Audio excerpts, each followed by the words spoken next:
Hey friend, we are reading God's story. This is my chronological Bible. It's in the Holman Christian Standard Version, and it goes through the entire word in chronological order over the course of 52 weeks. And today we are on week 3, day 5, reading the book of Genesis, chapters 44 through 46. Here we go. Then Joseph commanded his steward, "Fill the men's bags with as much food as they can carry, and put each one's money at the top of his bag. Put my cup, the silver one, at the top of the youngest one's bag, along with his grain money." So he did as Joseph told him. At morning light, the men were sent off with their donkeys. They had not gone very far from the city when Joseph said to his steward, "Get up, pursue the men, and when you overtake them, say to them, 'Why have you repaid evil for good? Isn't this the cup that my master drinks from and uses for divination? What have you done? What you have done is wrong.'"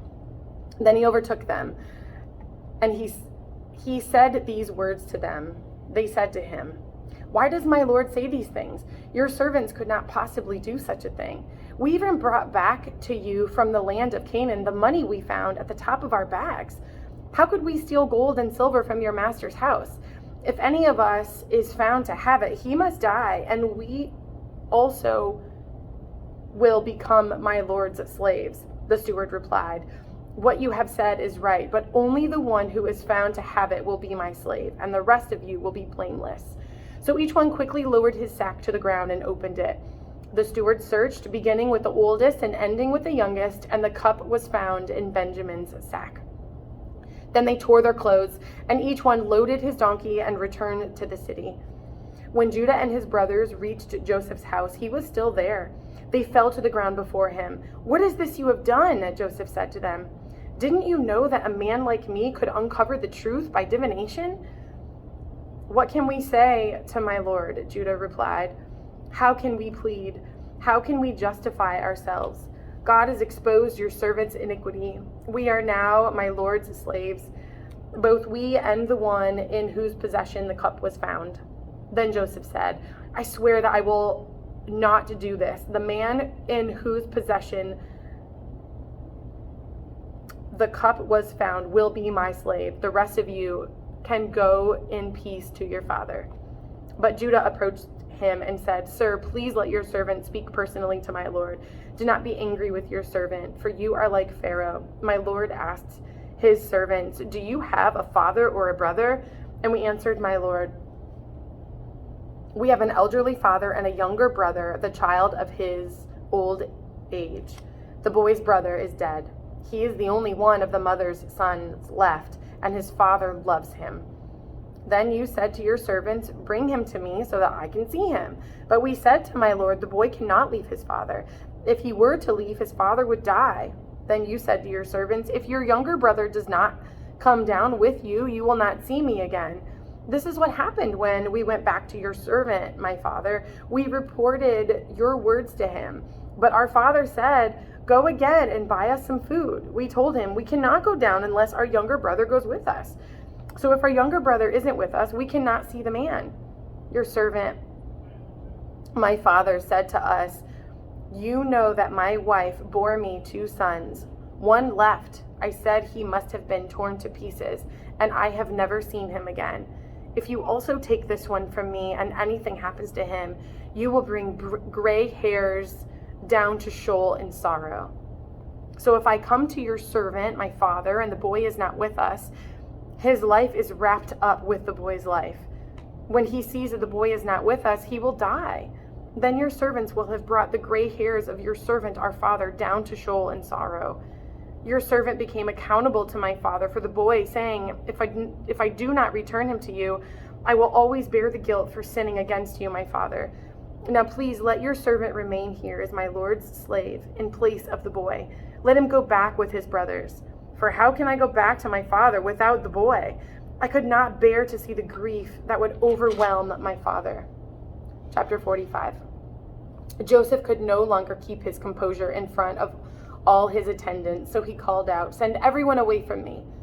No one was with him when he revealed his identity to his brothers. But he wept so loudly that the Egyptians heard it, and also Pharaoh's household heard it. Joseph said to his brothers, "I am Joseph. Is my father still living?" but they could not answer him because they were terrified in his presence. Then Joseph said to his brothers, "Please come near me." And they came near. "I am Joseph, your brother," he said, "the one you sold into Egypt.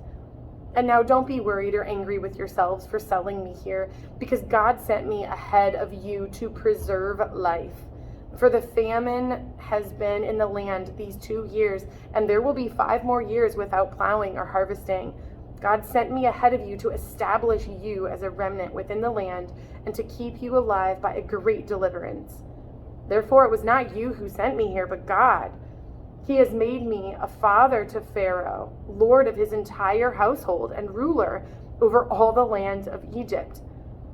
Return quickly to my father and say to him, 'This is what your son Joseph says. God has made me lord of all Egypt. Come down to me without delay. You can settle in the land of Goshen and be near me, you, your children and grandchildren, your sheep, cattle, and all you have. There I will sustain you, for there will be 5 more years of famine. Otherwise, you, your household, and everything you have will become destitute. Look, your eyes and my brother Benjamin's eyes can see that it is I, Joseph, who am speaking to you. Tell my father about all my glory in Egypt and about all you have seen, and bring my father here quickly.' Then Joseph threw his arms around Benjamin and Benjamin wept on his shoulder. Joseph kissed each of his brothers, and he wept, and afterwards his brothers talked with him. When the good news reached Pharaoh's palace, 'Joseph's brothers have come,' Pharaoh and his servants were pleased. Pharaoh said to Joseph, 'Tell your brothers, do this, load your animals and go on back to the land of Canaan, get your father and your families, and come back to me. I will give you the best of the land of Egypt, and you can eat from the richness of the land. You are also commanded, do this, take wagons from the land of Egypt for your young children and your wives, and bring your father here. Do not be concerned about your belongings, for the best of all the land of Egypt is yours.' The sons of Israel did this.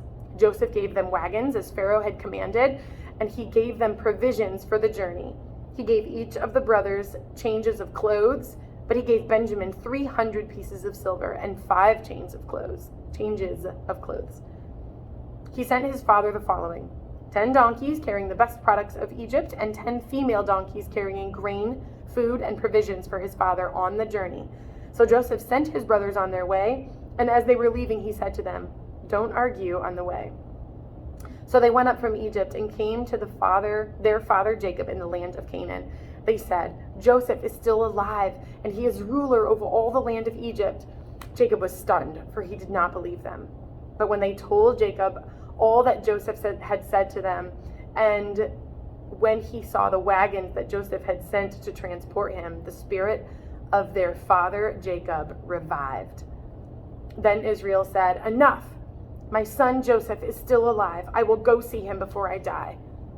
Chapter 46. Israel set out with all he had and came to Beersheba, and he offered sacrifices to the God of his father Isaac.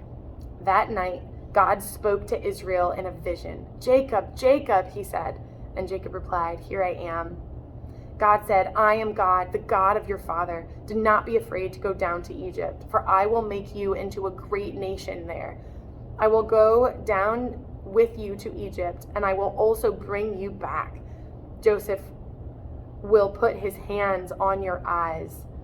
Jacob left Beersheba. The sons of Israel took their father Jacob in the wagons Pharaoh had sent to carry him, along with their children and their wives. They also took their cattle and possessions they had acquired in the land of Canaan. Then Jacob and all his children went with him to Egypt. His sons and grandsons, his daughters, his granddaughters, indeed all his offspring, he brought with him to Egypt. These are the names of the Israelites, Jacob and his sons who went to Egypt. Jacob's firstborn, Reuben. Reuben's sons, Hanok, Palu, Hezron, and Carmi. Simeon's sons, Jemuel, Jamin, Ohad, Jachin, Zohar, and Shoal, the son of a Canaanite woman. Levi's sons, Gershon, Kohath, and Merari. Judah's sons, Onan, Shelah, Perez, and Zerah. But and Onan died in the land of Canaan. Perez's sons, Hezron and Hamuel. Issachar's sons, Tola, Puvah, Jeshub, and Shimron. Zebulun's sons, Sered, Elon, and Jaleel. These were Leah's sons born to Jacob in Padan Aram, as well as his daughter Dinah. The total number of persons, 33.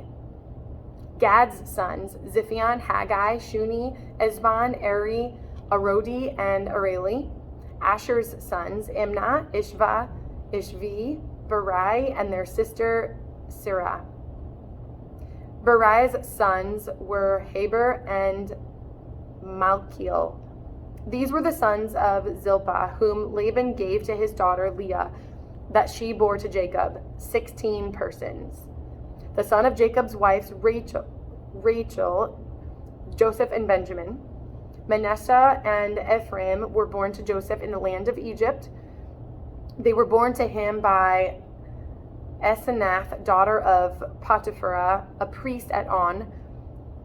Benjamin's sons, Bela, Becher, Ashbel, Jerah, Naaman, Ehi, Rosh, Mupim, Hopim, and Ard. These were Rachel's sons who were born to Jacob, 14 persons.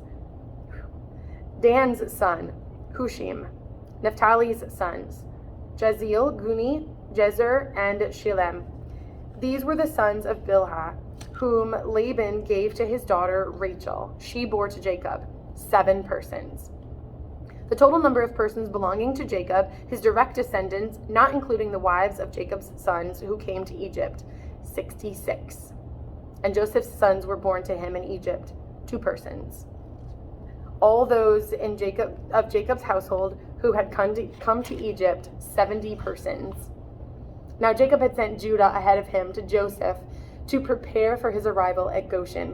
When they came to the land of Goshen, Joseph hitched the horses to his chariot and went up to Goshen to meet his father Israel. Joseph presented himself to him, threw his arms around him, and wept for a long time. Then Israel said to Joseph, "At last I can die, now that I have seen your face and know you are still alive." Joseph said to his brothers and to his father's household, "I will go up and inform Pharaoh, telling him, 'My brothers and my father's household who were in the land of Canaan have come to me.